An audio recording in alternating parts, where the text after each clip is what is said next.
And with just a snap of his fingers, Thanos changed the MCU forever.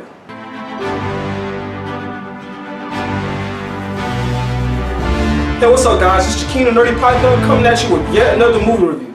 So Endgame is finally here, guys. It was my most anticipated film of the year, and boy did it deliver.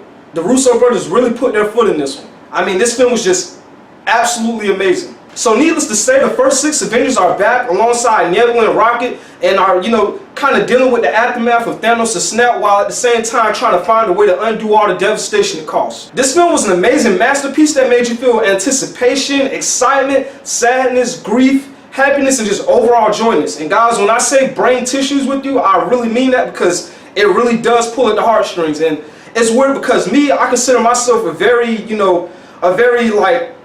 just suck it up kind of guy, but even for me it was hard for me to just keep tears from just trying to crawl their way out of my eyes. Guys, there's so many amazing things about this film, and just a couple things I can nitpick it about that ultimately get lost in all the greatness, starting off with the cast. Everybody's back and better than ever. Robert Downey Jr. is Iron Man, Chris Evans is Cap, Chris Hemsworth is Thor, Scarlett Johansson, Mark Ruffalo, Jeremy Renner are, their best selves in this film. And the chemistry between the first 6 Avengers alongside Rocket and Nebula felt so natural for a team of characters from different worlds, which shows you just how well their stories were developed to make us, genuinely care for them. And I gotta say, guys, if you had to ask me, Robert Downey Jr. as Tony Stark definitely stood out in this film. And, it's just so cool and amazing that we see, this much more vulnerable and human side of him that was even bigger than the one that we saw in Iron Man 3, and I just thought there was a huge plus in the storytelling. And guys, this film is filled to the brim with boldness.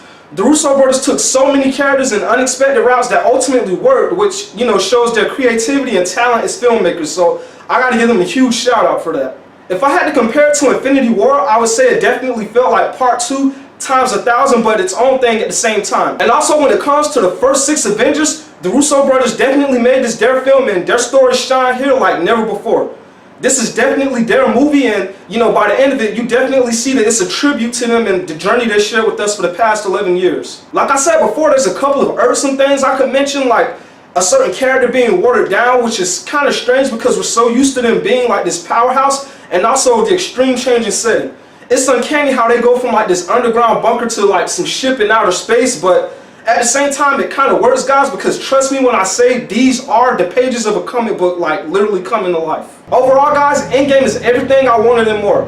It had the power that, this universe built over a decade of storytelling should have, which is a spectacle of emotion and fiction turned into a very real journey. The pacing here is also very unique from any other Avengers film we've ever seen. It actually starts off slow and feels like a real legit character piece, as we have this feeling of desperation for the Avengers until they get this great idea that ultimately springs the whole team into action, and then from that point on it's just action scene after action scene after action scene until we finally get to the epic showdown at the end. And it's exactly what we all come to know and love from the Avengers movie, and makes it really all that worth it. I'm a little conflicted over whether to give it a 4.5 or a 5 out of 5 snake eggs, given that you need to have seen the other films to really truly understand and enjoy it. So ultimately I'm going to give Avengers Endgame a 4.5 out of 5 snake eggs. I highly recommend it for MCU fans and those just looking for a great time in general. So that's it for my spoilers-free review of Avengers Endgame. I hope you guys enjoyed it and found it insightful. If you did, be sure to like, comment, and subscribe, and make sure you tap that bell for notifications. There's also links to my social media posted down in the description below. And as always, Nerdy Python is out of here.